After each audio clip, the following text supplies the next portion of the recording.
Welcome, everyone. I'm Amy Seeley, president of Seeley Test Pros and LEAP, helping students to succeed in all kinds of tests from 8th grade to grad school throughout Ohio. And I'm Mike Bergen, president of Chariot Learning, helping students with Test School and Life based out of Rochester, New York. Between the two of us today, we have over 60 years of experience at the highest levels of the test preparation and supplemental education industries. We both love to talk and learn about the latest issues in education, testing, and admissions. So let's get down to tests and the rest. The fascinating topic we want to explore today is how are political changes shaping higher ed? But first, let's meet our special guest, Dominique Padurano. Dominique Padurano has been helping students achieve their academic dreams for 27 years.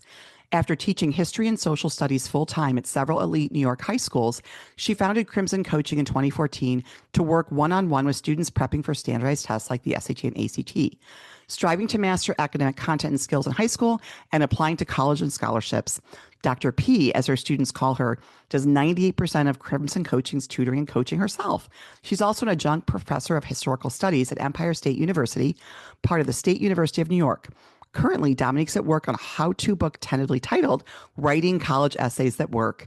Welcome. Thanks so much, Amy and Mike. It's great to be back. Dominique, it's great to have you back on the show. You've come to us with some very interesting topics in the past. We spoke about small group classes versus one-to-one tutoring back in episode 373. We spoke about diversity in the college essay back in episode 513. But today, we're tackling something which is a little, let's say it's new territory for our avowedly apolitical podcast, is we're actually going to try to address the political changes that are shaping higher ed. It is a hot topic for a hot summer. We're excited to get into it. Before we do, please tell listeners that are not familiar with who you are and what you do, exactly who you are and what you do. Thanks, Mike. So, as Amy mentioned, I used to be a full-time teacher after graduating from Harvard. And then I felt like I needed more of a challenge and wanted to work more one-on-one with students. And Crimson Coaching really grew organically from that, starting out with the subject. My PhD is in history, and then blossoming into SAT, college admissions, college counseling, college essays, things like that.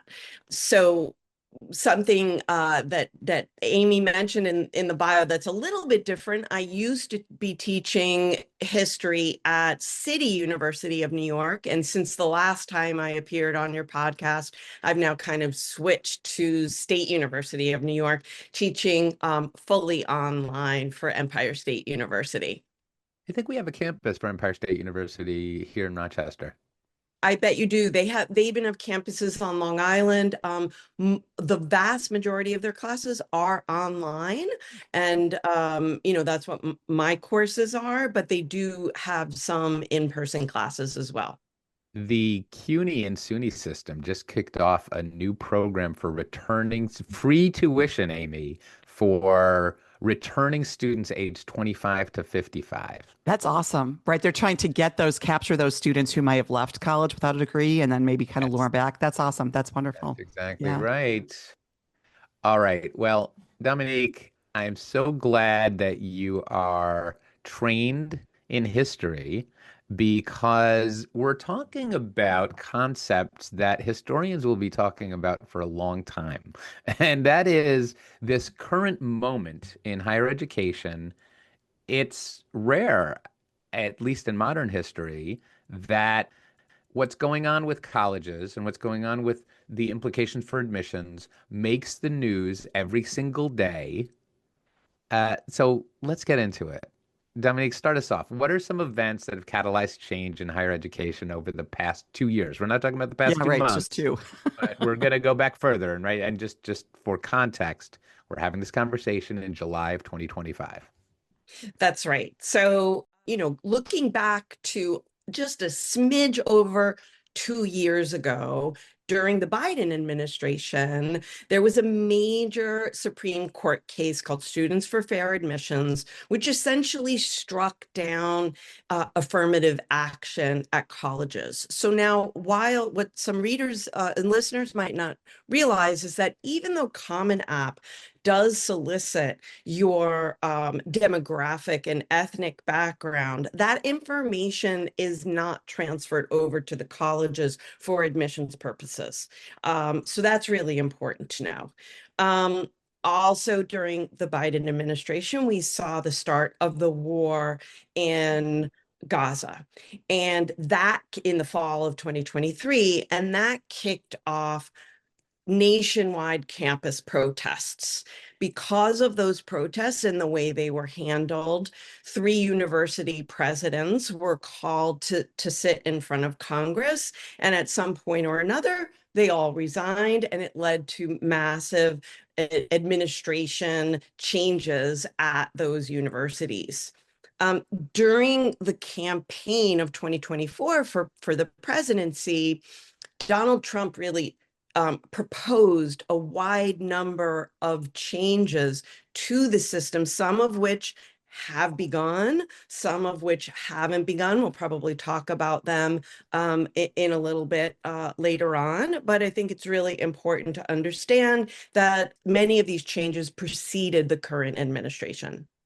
Many of the events, like the first event with the Students for Fair Admissions, like that happened beforehand. The Absolutely. events that occurred pre the current administration didn't have their political fallout until the current administration. Now, you mentioned the presidents of certain universities that have had to step down, but that was there were there were protests on lots of campuses, Yes. but only certain heads of certain universities were targeted for action, punitive action. That's right, but that occurred in the late fall and winter of 2023 and into 2024. It just so happens Right. that some of those same universities, like my alma mater, Harvard, Columbia, are the same ones where the Trump administration has made major points of cutting things like scientific Right. and other types of funding. Yes. Okay, good. Thanks for clarifying Yes. that. Yes. That timeline. It's all been at a boil for so long. It has, and I mean, I'll just go into the historical weeds for one moment, but when you think about major social changes in the United States, for example, civil rights movement, the battleground on which those changes have been fought have often been education and higher education. You think about James Meredith desegregating the University of Mississippi with Marshalls next to him, right? Or Ruby Bridges, or the Little Rock Nine. All of those are educational as well as civil rights milestones. It's interesting to think about that a lot of change does happen on college campuses, or certainly that's where the sort of hotbed of, disagreement or vocalization happens. Maybe it's the youths who always want to articulate that. Obviously, though, this historical context is going to have major impact for how long we don't know. But can you share with us what could be some of the biggest changes that we might see with U.S. colleges and universities in this, I would say, upcoming months, or maybe even upcoming years, let's say? Sure. So there's a whole host of them based on the campaign promises of Donald Trump, but ones that students and families might see most clearly first have to do with admissions. So for example, the same person behind Students for Fair Admissions, Edward Bloom, he's also expressed interest in bringing another Supreme Court case which would fight for greater transparency in the admissions room to make sure that DEI, diversity, equity, and inclusion, is not in the admissions room, so to speak. Okay. The targeting of various universities and various funds for things like DEI, for example, might have a big impact on what students can study. So, for example, students interested in Middle Eastern studies, African American studies, women's and gender studies, that is those are departments that I would say are experiencing existential threats. And I think even this week, right, IU, I want to say, has eliminated a number of those kinds of majors from their course of study, right? Absolutely. So it goes beyond. I mean, we had seen a couple of months ago already, like things like women's and gender or LGBTQ student centers closing, right? But now this is even what you can study are also being impacted. So I think, and rightfully so, the impact on science research is profound, and I think will have certainly generational impacts. But these humanities or more social science types of disciplines may also be impacted by the DEI cuts as well. So I think the point you're Yeah. raising is actually for students right now who are researching colleges, right, and determining where they want to apply, if they have some idea of what kind of course of study they want to pursue, there's a possibility that a university no longer has that program when they arrive on campus, or that program could even be eliminated while they're, on campus. It's true. And I think, and we could talk about this a little bit later as well in my like tips of things for Oh, students to remember. But now more than ever, students really need to reach out to admissions officers, especially if they're interested in one of those subjects that I mentioned, to just inquire what are the university's plans to support this field of study. At some universities that have really big endowments, those departments will probably be fine. But these cuts even go to regional universities or, for example, HBCUs, which don't have the kind of alumni giving and endowments, and they may not be able to sustain those departments to the same extent that older universities with bigger endowments can. so far we're Yeah. kind of thinking about this in terms of like, I would say like US students, but we know that at many institutions, they court international students because it can be lucrative to have international students. So can you tell us a little bit about what kind of impact does this have on our international students attending universities in the US? Sure. So and I would say that the impact on international students will also have trickle down effects on American undergraduates, because at many, especially large public research universities, many, for example, science courses are taught by PhD students. Many of those PhD students are from other countries. And so if they're not there anymore, those classes might be cut. Right. So there is going to be a trickle down effect. But in terms of the impact on international students, the visa, the student visa interviewing process, as of when I researched this in June, has completely been halted at embassies abroad. Hmm. And so that means that we're sort of those students are stuck in the pipeline. In addition, international students at certain universities like Harvard are in jeopardy of not being able to get their student visas renewed, and are being cautioned not to leave the United States because they might not be able to get back into the United States.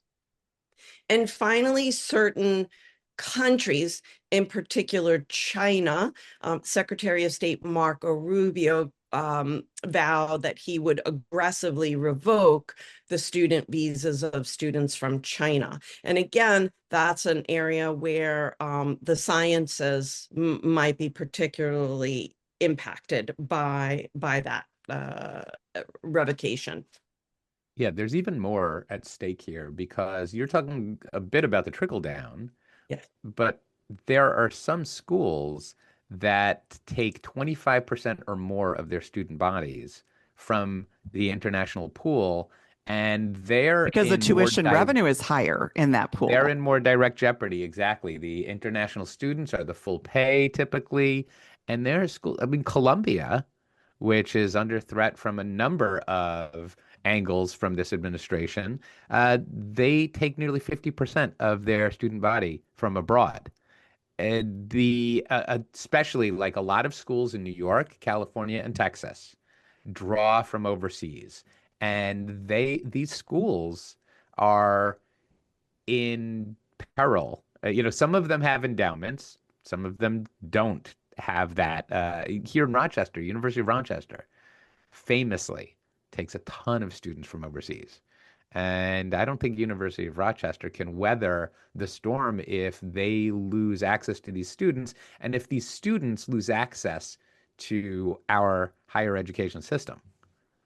Yeah. And anecdotally, like Mike knows, actually, Dominique, I was supposed to go teach in China for 3 weeks for Chinese students for prepping for tests.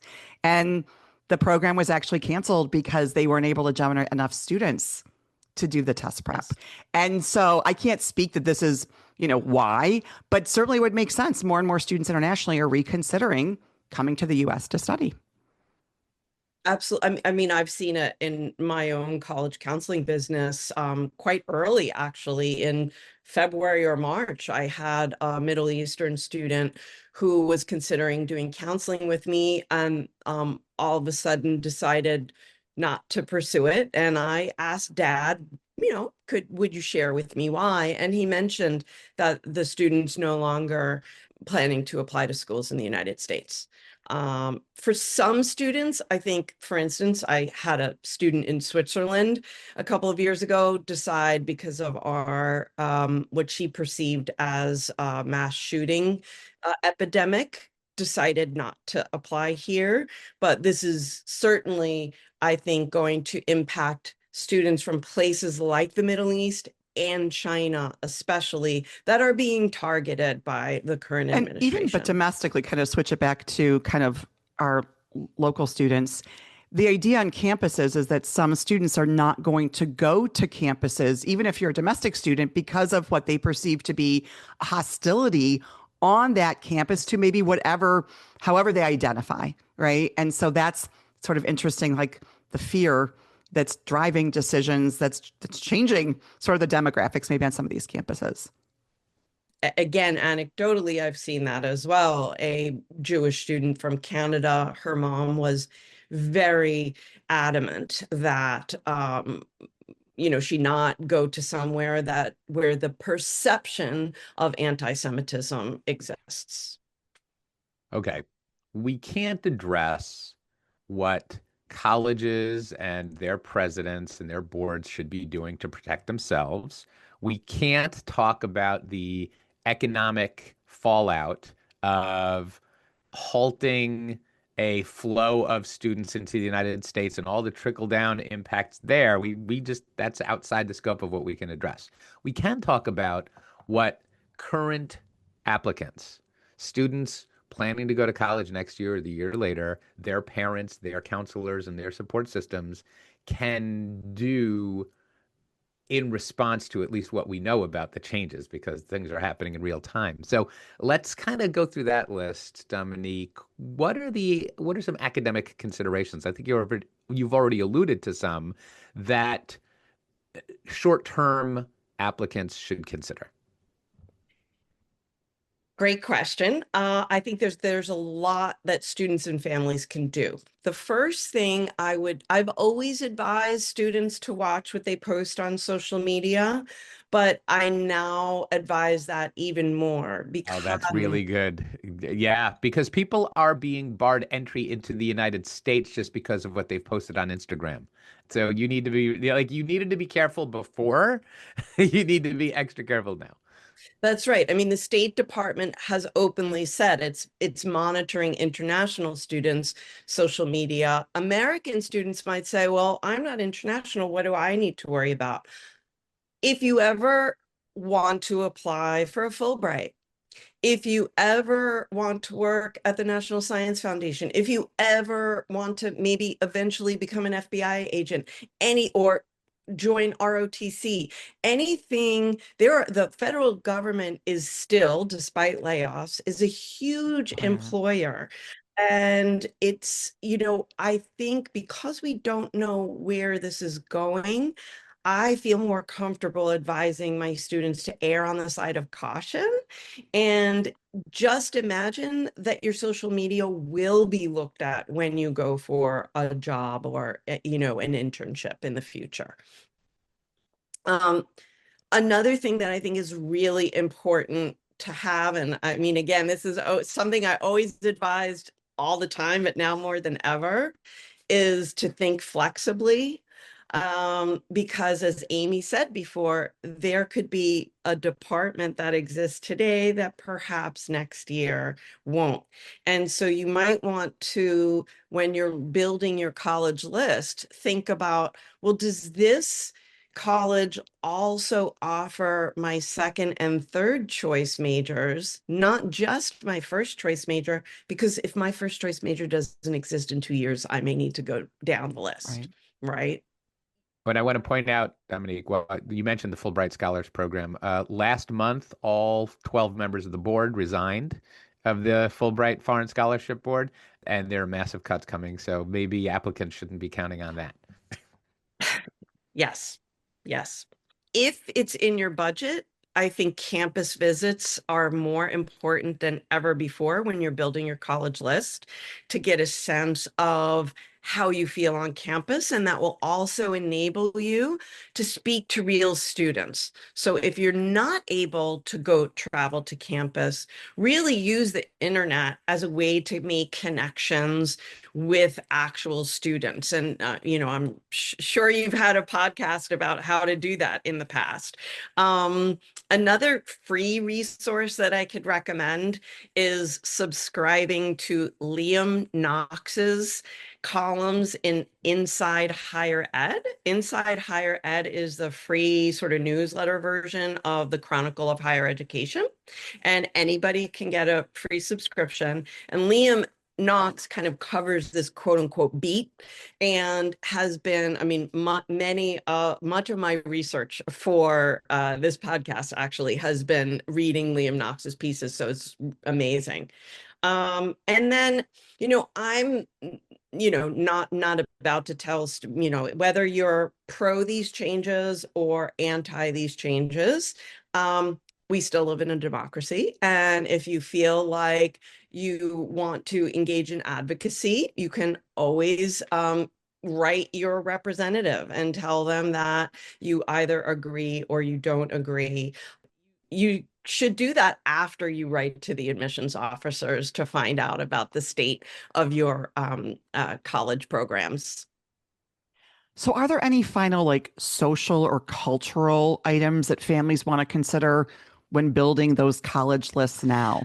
I mean, I think, you know, look, 16, 17, 18-year-olds are sometimes so optimistic, which is part of the reason we love working with them.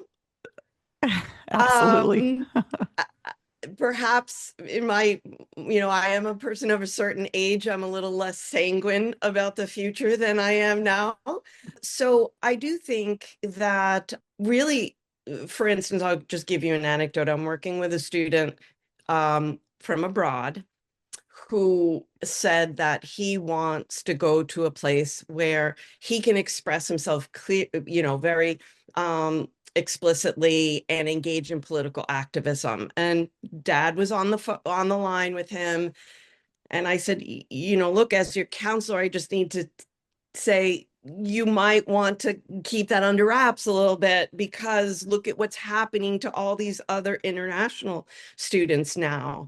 And so really think about the campus culture, think about the state culture, like for instance, New York versus Florida, for example, where I currently live. Those have different political cultures.